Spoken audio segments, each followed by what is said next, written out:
Giro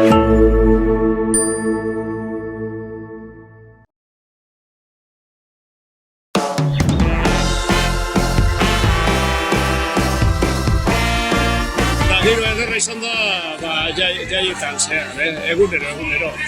Hemen oso parte hartzaileak egiten dauz, jende asko parte hartzen dago, eta horre bera ja dakar giroa sortzea, ezta?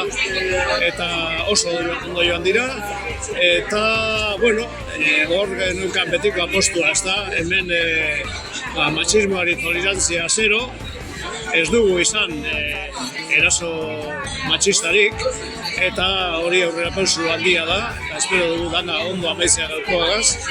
Bolatoki barri inaugurau gindun, parte hartze izela izan zen, etorri zen dolaria bai aiara aldetik, arratiatik, zornontza durangaldetik, eta bueno, esak eike dana oso joan dela, ezta?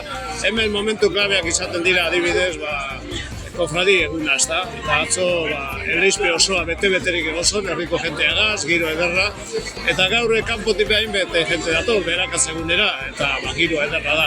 Beraz, nina balkate moduan guztiz posik nau, eta eskerrak emotea. Eskerrak emotea zer lehen esan doda moduan, jente asko parte hartzen dago herri jai hauetan, eta eskerrak parte hartzen daurien guztiei, eta aurrera begira ere jarraitzeko jai herriko gai hauek eta parte hartzaile hauek aurrera eramaten.